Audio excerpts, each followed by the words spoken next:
ওৰাঙত বিশ্ব হিন্দু পৰিষদ বজৰং দলৰ সংস্কাৰ শিবিৰৰ সামৰণি। ওদালগুৰি জিলাৰ ওৰাঙৰ শংকৰদেৱ শিশু নিকেতনত বিশ্ব হিন্দু পৰিষদ বজৰং দল ওদালগুৰি জিলাৰ সহযোগত ওৰাং মাজবাট প্ৰখণ্ডৰ উদ্যোগত যুৱ সংস্কাৰ শিবিৰ যোৱা 2 জুলাইৰ পৰা 5 জুলাই বৰ্গৰ আয়োজন কৰা হয়। এই অনুষ্ঠানটোত জিলাখনৰ বহু সংখ্যক যুৱকসকলে শাৰীৰিক মানসিক বৌদ্ধিক বিকাশ কৰাৰ উদ্দেশ্য অংশগ্ৰহণ কৰা দেখিবলৈ পোৱা যায়। উক্ত কাৰ্যসূচীত 39 নং 5 নৈ চেৰফাং পৰিষদীয় সমষ্টিৰ MCLA দীপক মৌৰে অংশগ্ৰহণ কৰি যুৱকসকলৰ বৌদ্ধিক দিহা পৰামৰ্শ আগবঢ়ায়। 5 জুলাইত বিশ্ব হিন্দু পৰিষদ বজৰং দলৰ ওদালগুৰি জিলাৰ সভাপতি নৃপেন চন্দ্ৰ শৰ্মা আৰু সম্পাদক মদন চন্দ্ৰ ৰাভাই অংশগ্ৰহণ কৰি যুৱকসকলক সুস্বাস্থ্য আৰু দীৰ্ঘায়ু কামনা কৰাৰ লগতে বৌদ্ধিক প্ৰদান কৰাৰ শেষৰ কাৰ্যসূচী 5 জুলাই দিনা 11 বজাৰ পৰা যজ্ঞ আৰম্ভ কৰাৰ লগতে যুৱ সংস্কাৰ শিবিৰৰ প্ৰশিক্ষণপ্ৰাপ্ত যুৱকসকলক ত্ৰিশূল দীক্ষা প্ৰদান কৰা হয় বুলি উদ্যোক্তাসকলে জনাইছে। ওৰাঙত আয়োজিত বিশ্ব হিন্দু পৰিষদ বজৰং দলৰ যুৱ সংস্কাৰ শিবিৰ বৰ্গৰ অনুষ্ঠানটো ওৰাং মাজবাট প্ৰখৰ উদ্যোগত দীপেন বসুমতাৰীৰ সক্ৰিয় ভূমিকা পালন কৰাও দেখিবলৈ পোৱা গ'ল।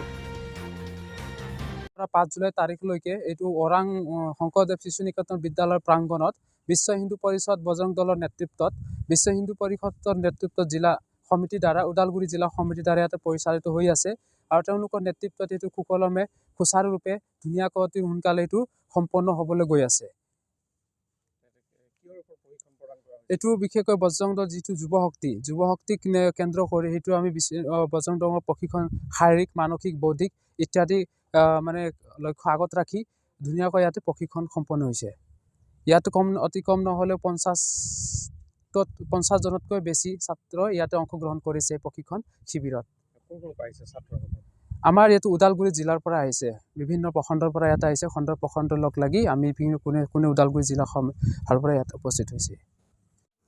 আমাৰ এই প্ৰশিক্ষণটো আমাৰ যোৱা 2 তাৰিখৰ পৰা 5 তাৰিখলৈকে আজি 5 তাৰিখলৈকে পৰিচালিত হৈছে আৰু এই প্ৰশিক্ষণ বৰ্গটো অৰ্থাৎ যুৱ সংস্কাৰ শিবিৰটো আমি প্ৰত্যেক বছৰেই বজৰং দলৰ কাৰণে তেওঁলোকৰ প্ৰশিক্ষণৰ কাৰণে পাতোঁ আৰু এইটো বিশ্ব হিন্দু পৰিষদৰ এটা অংশ বজৰং দল যুৱ বাহিনী এটা আৰু এইটো জন্ম হৈছিল 1984 চনতে। 1984 চনত বজৰং দল জন্ম হৈছিল, যেতিয়া আমাৰ অযোধ্যাৰ ৰাম মন্দিৰ উদ্ধাৰৰ কাৰণে ৰথ যাত্ৰা আৰম্ভ হৈছিল। তেতিয়া বহু বাধা পোৱা গৈছিল আৰু বাধাৰ পৰা অতিক্ৰম কৰাৰ কাৰণে তাৰ বাধাৰ অতিক্ৰম কৰি যাবৰ কাৰণে আমাৰ নেতৃত্বই যুৱ বাহিনীক লৈ পেলাই এটা সেৱা সংস্কাৰ আৰু সুৰক্ষা এই 3টা মূল ভাৱক লৈ পেলাই আমি এটা যুৱ বাহিনী এটা গঠন কৰাৰ চিন্তা কৰিছিল আৰু তেতিয়াৰ পৰা আজিলৈকে এই যুৱ বাহিনীটো বজৰং দল নামে পৰিগণিত হৈ আছে। বজৰং দলৰ অৰ্থ হ'ল ৰামজীৰ একমাত্ৰ বিশ্বস্ত শিষ্য বা ভক্ত হনুমান। এই হনুমানে যি ধৰণে গোটেই বিশ্বৰ কাৰণে সেৱা আগবঢ়াইছিল, ৰামজীৰ ওচৰত ভক্তি নিবেদন কৰিছিল আৰু সংস্কাৰী আছিল তেওঁ আৰু যথেষ্টখিনি তেওঁ শক্তিশালী আছিল। সেইকাৰণে তেওঁ সুৰক্ষাৰ দায়িত্বটো তেওঁৰ তাতে আছিল।